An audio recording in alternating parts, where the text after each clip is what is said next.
teman-teman. Wah, senang sekali hari ini Ruth akan berlayar bersama kapal yang besar ini. Sebelumnya, Ruth mau kasih tahu ya apa aja yang ada di kapal ini. Ini ruang nahkoda tempat kemudi kapal. Ini ruang mesin. Ini tempat baju pelampung. Dan ini dek kapal tempat penumpang. Ada juga ruangan untuk anak buah kapal dan ada kafetaria tempat makanan. Pokoknya asik deh ada di kapal ini. Wait, tapi ini sudah jamnya ibadah online anak ya. Ruth sudah siap nih. Supaya nggak lama-lama, ayo kita mulai.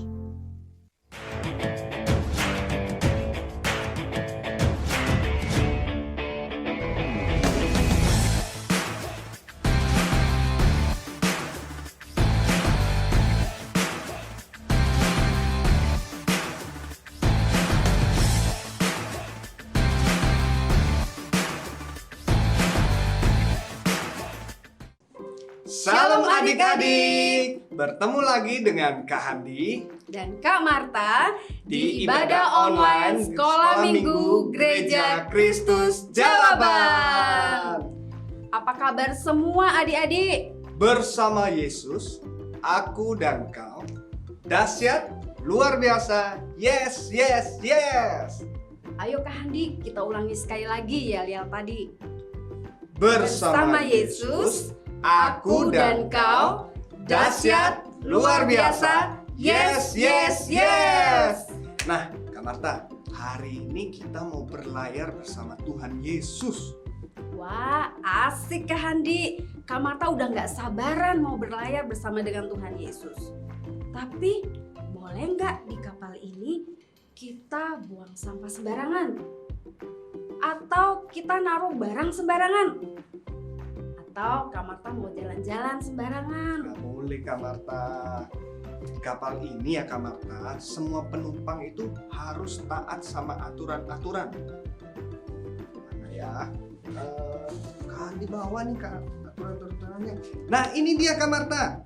Nih aturan-aturannya dibaca dulu ya Kak Marta. Oke. Oh, sip. Sip Kak Handi. Kak Marta mau taati aturan di kapal ini. Nah gitu dong Kak Marta. Good Kak Marta. Nah sekarang kita semua mempersiapkan tubuh kita untuk memuji Tuhan di kapal ini. Musik start. Ayo kita memuji Tuhan adik-adik, yang semangat ya.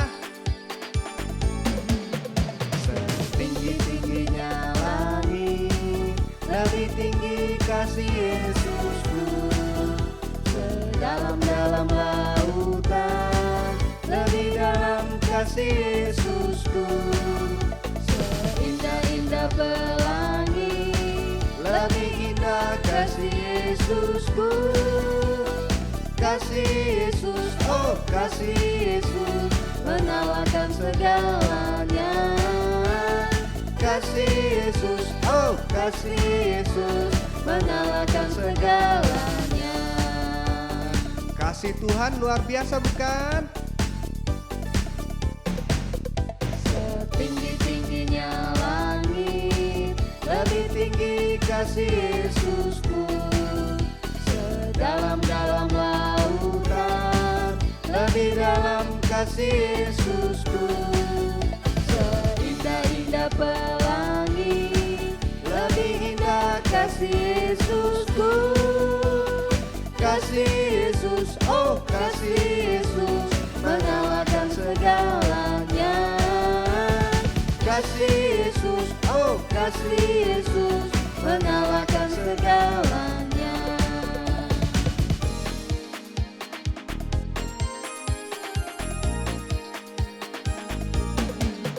Setinggi-tingginya langit, lebih tinggi kasih Yesusku. Sedalam-dalam lautan, lebih dalam kasih Yesusku. Seindah-indah pelangi, lebih indah kasih Yesusku. Kasih Yesus, oh kasih Yesus, menawarkan segalanya. Kasih Yesus, oh kasih Yesus, menawarkan segala Kasih Yesus, oh kasih Yesus, menyalakan segalanya.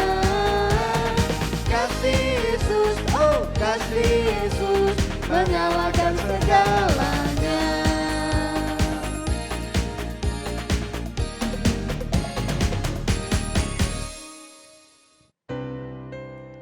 Ayo adik-adik, kita mau berterima kasih kepada Tuhan Yesus.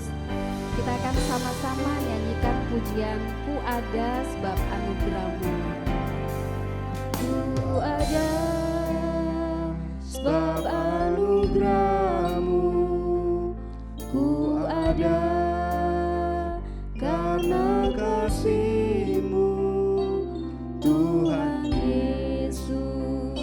Ku berterima kasih buat kasih rahmat-Mu.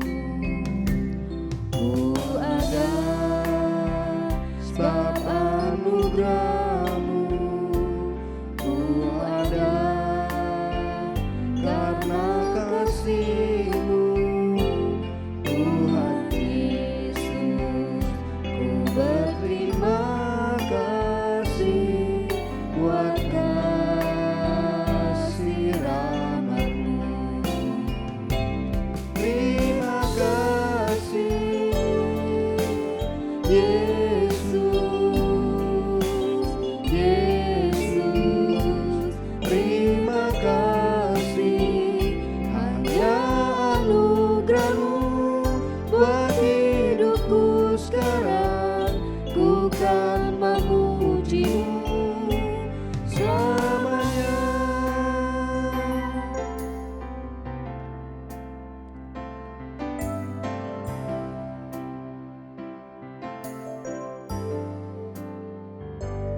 I am here because of your grace.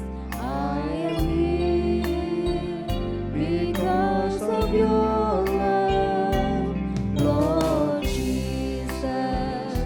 I am so thankful for your grace abounds to me. Thank you, Jesus,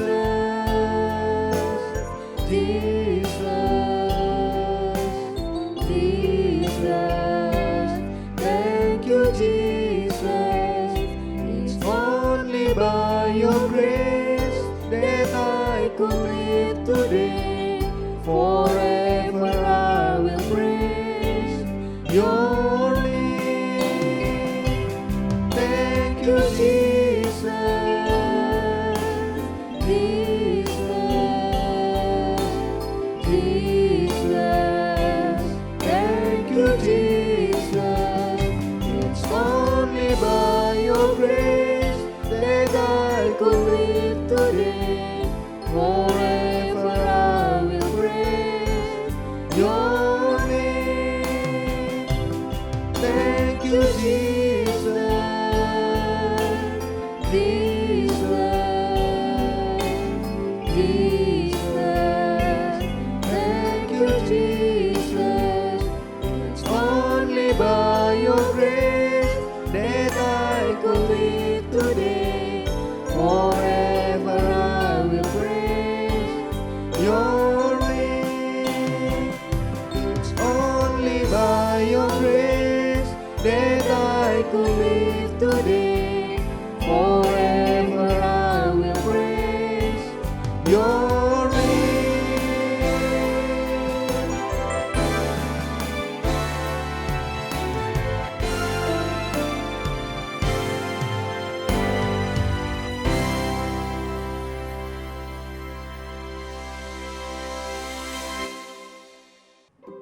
Pujian tadi sungguh memberkati dan membuat kita tambah bersukacita ya Kak.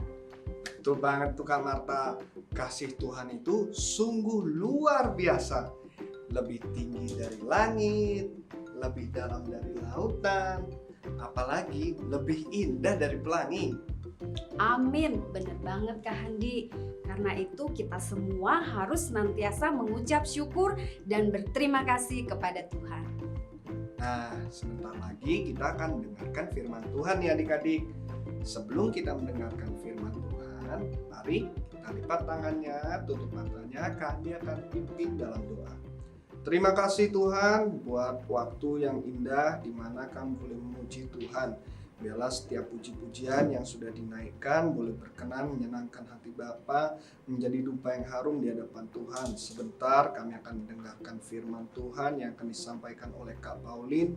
Kiranya Tuhan akan memberikan hikmat buat Kak Pauline yang akan memberitakan firman-Mu. Dan biarlah untuk kami, adik-adik yang ada di rumah, kiranya Tuhan berikan kami hati dan telinga yang dengar-dengaran akan firman Tuhan, supaya firman Tuhan itu boleh kami lakukan dalam kehidupan kami. Terima kasih Tuhan, di dalam nama Tuhan Yesus kami berdoa dan ucap syukur. Haleluya. Amin. Nah, hari ini kita akan belajar sebuah kisah yang baru dari tokoh Alkitab yang menginap di perut ikan selama 3 hari. Ya ampun. Karena tidak taat pada perintah Tuhan. Wah, kayaknya ini seru nih Kak Marta. Kalau gitu kita panggil aja yuk Kak Pauline buat bawain firman Tuhan hari ini. Yuk kita panggil Kak Pauline. Shalom adik-adik, berjumpa lagi dengan Kak Pauline. Hari ini Kak Pauline akan membawakan firman tentang seorang tokoh Alkitab yang baru yang bernama Yunus. Adik-adik pernah dengar nggak cerita tentang Yunus? Yang pernah coba angkat tangannya. Wah, pintar-pintar adik-adik. Adik-adik sudah pernah dengar tentang Yunus.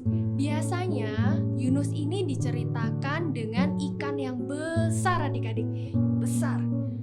Nah, karena dia ini pernah tinggal di dalam perut ikan 3 hari 3 malam lamanya. Loh, Kak Pauline, kenapa ya Yunus bisa tinggal di dalam perut ikan? Kalau gitu kita simak video berikut ini, kita cari tahu kenapa Yunus bisa di dalam perut ikan. Oke? Check it out.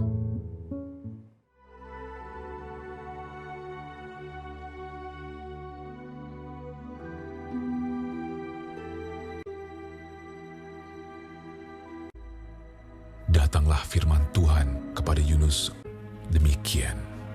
Bangunlah, pergilah ke Niniwe, kota yang besar itu. Berserulah terhadap mereka, karena kejahatannya telah sampai kepadaku. Tetapi Yunus bersiap untuk melarikan diri ke Tarsis, jauh dari hadapan Tuhan. Ia pergi ke Yafo dan mendapat di sana sebuah kapal yang akan berangkat ke Tarsis. Ia membayar biaya perjalanannya, lalu naik kapal itu untuk berlayar bersama-sama dengan mereka ke Tarsis, jauh dari hadapan Tuhan. Tetapi Tuhan menurunkan angin ribut ke laut, lalu terjadilah badai besar, sehingga kapal itu hampir-hampir terpukul hancur. Awak kapal menjadi takut, masing-masing berteriak-teriak kepada Allahnya, dan mereka membuang ke dalam laut segala muatan kapal itu untuk meringankannya. Tetapi Yunus telah turun ke dalam ruang kapal yang paling bawah dan berbaring di situ, lalu tertidur dengan nyenyak. Datanglah nahkoda mendapatkannya sambil berkata, "Bagaimana mungkin kau tidur begitu nyenyak? Bangunlah, berserulah kepada Allahmu. Barangkali Allah itu akan mengindahkan kita, sehingga kita tidak binasa." Lalu berkatalah mereka satu sama lain, Marilah kita buang undi, supaya kita mengetahui karena siapa kita ditimpa oleh malapetaka ini.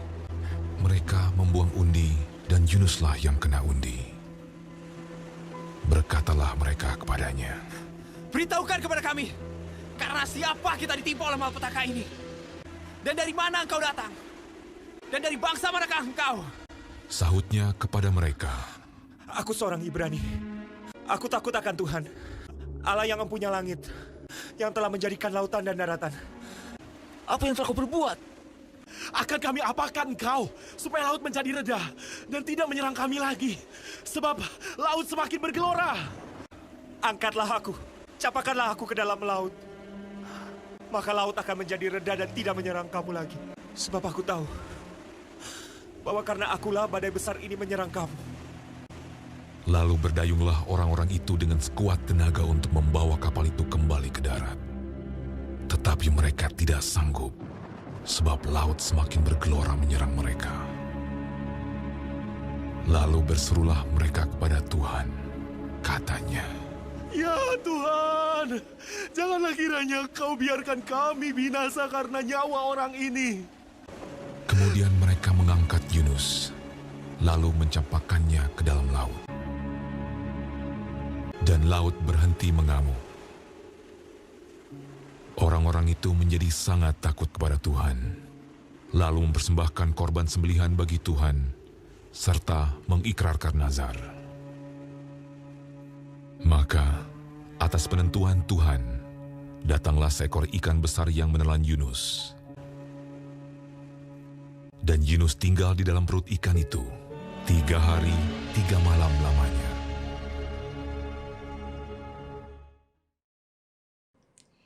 Adik-adik, setelah lihat video tadi, kita tahu bahwa si Yunus ini adalah nabi berasal dari kerajaan Israel. Dia diutus Tuhan untuk pergi ke kerajaan Asyur, tepatnya di kota Niniwe. Kota apa adik-adik? Niniwe. Nah, apakah dia mau taat sama Tuhan? Jawabannya adalah tidak. Yunus tidak mau taat kepada Tuhan saat itu. Karena dalam pikirnya, kenapa sih Tuhan suruh aku ke Niniwe, padahal kota itu adalah kota yang jahat. Dan dia kerajaannya adalah kerajaan yang musuhnya orang Israel. Kenapa aku harus ke sana? Dan kenapa Tuhan mau mengasihi bangsa-bangsa lain, dan kenapa Tuhan gak mengasihi bangsa Israel aja? Itu dalam pikirannya, yang membuat si Yunus ini memutuskan untuk gak mau melakukan perintah Tuhan. Jadinya dia disuruh ke Niniwe, tapi dia berbalik arah. Dia mau pergi ke Tarsis, adik-adik. Nah, di sini Yunus itu tidak mengerti maksud Tuhan itu apa. Dia mau lari jauh dari hadapan Tuhan karena dia gak mau melakukan perintah Tuhan. Jadi, kita sebagai anak-anak Tuhan, kita juga harus belajar untuk mengerti maksud Tuhan, keinginan Tuhan itu apa. Terus gimana ya Kak caranya kita mengerti maksud atau keinginan Tuhan itu gimana? Nah, yang pertama kita juga harus mengenal Tuhan secara lebih dahulu. Mengenal Tuhan. Jadi misalnya nih, Kak Pauline tahu Grace. Nah, tapi Kak Pauline ini mau kasih es krim coklat atau es krim strawberry. Tapi Kak Pauline ini nggak tahu kesukaan si Grace ini apa. Kak Pauline nggak tahu Grace ini maunya makan es krim strawberry atau coklat. Nah, jadi Kak Pauline harus kenal dulu sama Grace. Kak Pauline kenalan, Kak Pauline terus berhubungan sama Grace sehingga Kak Pauline tahu si Grace ini sukanya es krim coklat atau strawberry. Demikianlah dengan kita, sebagai anak-anak Tuhan, kita juga harus mengenal Tuhan secara pribadi.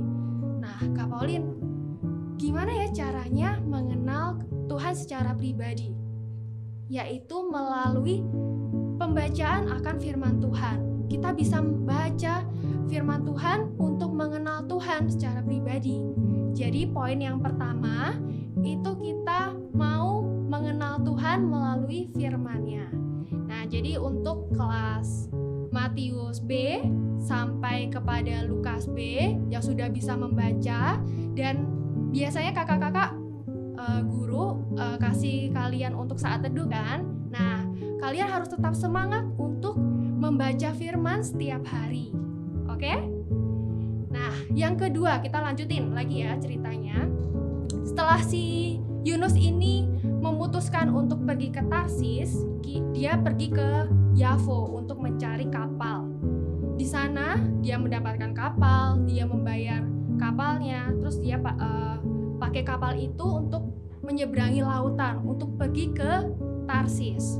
Nah, di sana tiba-tiba adik-adik, waktu perjalanannya dia pakai kapal, Tuhan menurunkan angin ribut sehingga ada badai di lautan.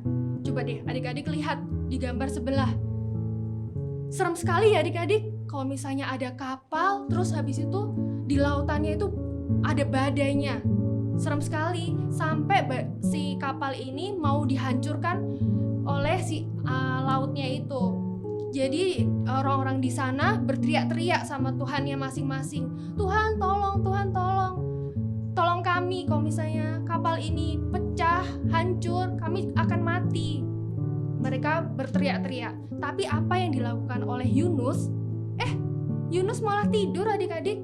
Dia turun ke ruangan kapal yang paling bawah, terus dia tidur dengan nyenyak, Alkitab katakan.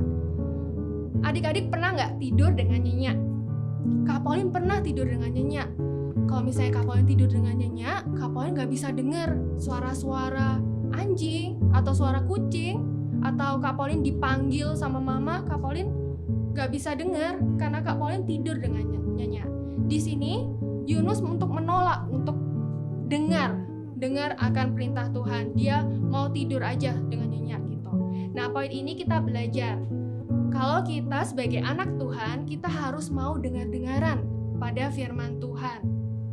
Dengar-dengaran itu nggak cuma dengar masuk kuping kanan, keluar kuping kiri, tapi setelah masuk dari kuping kanan kita harus merenungkannya. Jadi firman itu direnungkan, dipikirkan.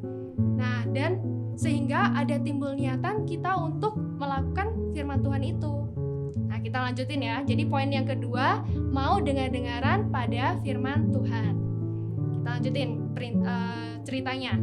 Nah, terus setelah dia tidur dengan nyenyak, si nahkoda kapal ini adalah pemimpin kapalnya, dia turun ke ruangan di mana Yunus ini tidur.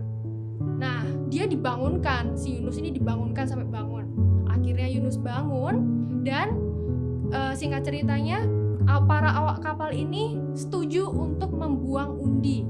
Membuang undi ini untuk menentukan siapakah sebenarnya yang menjadi penyebab dari masalah itu, menyebab dari angin ribut, badai yang di tengah lautan itu. Jadinya mereka membuang undi dan akhirnya si Yunus ini kena undinya adik-adik. Singkat cerita, Yunus ini dilemparkan ke laut dan Tuhan mengizinkan ada seekor ikan yang besar.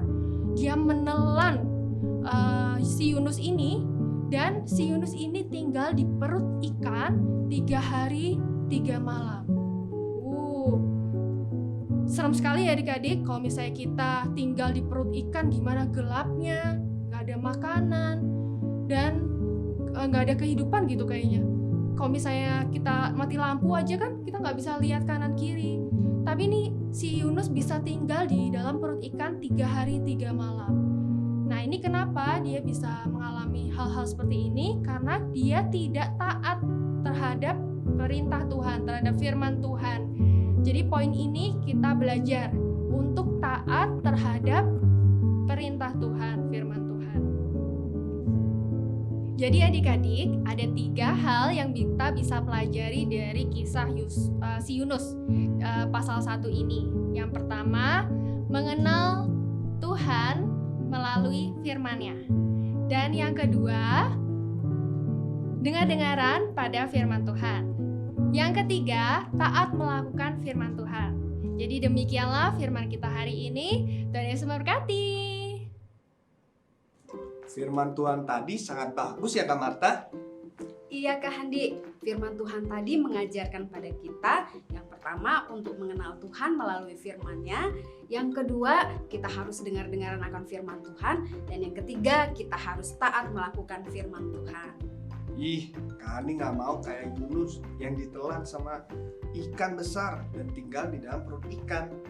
Benar Kak Handi, oleh karena itu kita semua harus belajar untuk melakukan firman Tuhan supaya Tuhan bersukacita dan Tuhan juga makin sayang pada kita.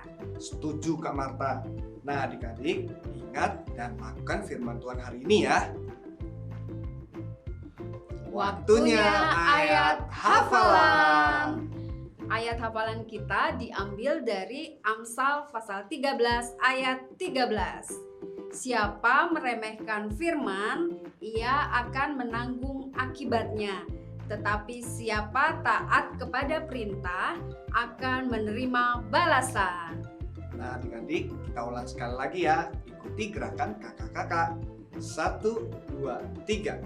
Amsal 13 ayat 13. Siapa meremehkan firman, ia akan menanggung akibatnya. Tetapi siapa taat kepada perintah akan menerima balasan. Amin. Saatnya kita berkreativitas, teman-teman. Sudah siapkan bahan-bahannya? Sekarang kita lihat yuk cara membuatnya.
Ayo kirimkan karya kalian ke guru kelas masing-masing. Dan untuk teman-teman lainnya yang sudah menonton dan beribadah bersama kami melalui tayangan ini, bisa mengirimkan karya kalian juga ke link WhatsApp yang ada di deskripsi box.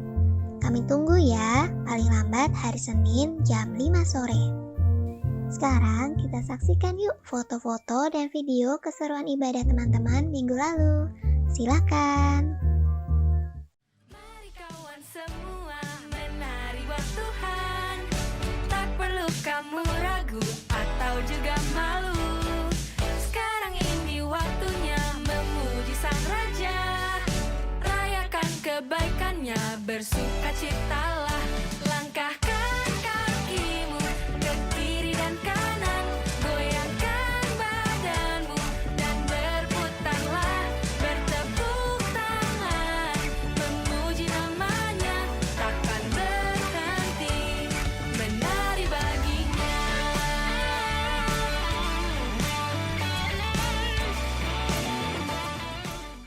Seru banget ibadah hari ini, apalagi bisa berlayar bersama Tuhan Yesus. Sangat luar biasa dan diberkati. Mantap, Ruth. Kandi juga yakin adik-adik di rumah juga diberkati dengan ibadah hari ini. Nah, kalau gitu sekarang kita berdoa yuk. Tapi sebelum berdoa, Kak Pauline mau ingatin lagi untuk pesan firman Tuhan kita hari ini. Yang pertama, apa adik-adik? Kita mau mengenal Tuhan melalui firman-Nya. Yang kedua, kita mau dengar-dengaran akan firman Tuhan. Dan yang ketiga, kita mau taat pada firman Tuhan. Kalau gitu kita berdoa ya adik-adik. Lipat tangannya, tutup matanya, Kak Pauline akan pimpin kita dalam doa. Terima kasih Tuhan, kami sudah bisa beribadah bersama ya Bapak. Walaupun kami tidak bisa bertemu secara tatap muka dengan adik-adik, tapi kami percaya Tuhan, damai sejahtera, sukacita yang berasal dari Engkau meliputi kami semua ya Bapa. Terima kasih Tuhan, kami juga mau Tuhan untuk belajar, untuk melakukan firman Tuhan. Kami mau mengenal Tuhan secara pribadi melalui firman-Mu yang kami baca setiap hari. Dan kami juga mau dengar-dengaran akan firman Tuhan. Dan yang pastinya kami mau taat untuk melakukan firman Tuhan. Terima kasih Tuhan, biarlah Engkau juga yang melindungi dan memberkati dimanapun anak-anak-Mu berada. Terima kasih Bapa, hanya di dalam nama Tuhan Yesus Kristus. Haleluya. Amin. Tetap semangat dan tetap jaga kesehatan ya adik-adik. Sampai ketemu minggu depan. Tuhan Yesus memberkati. Bye-bye. Bye-bye.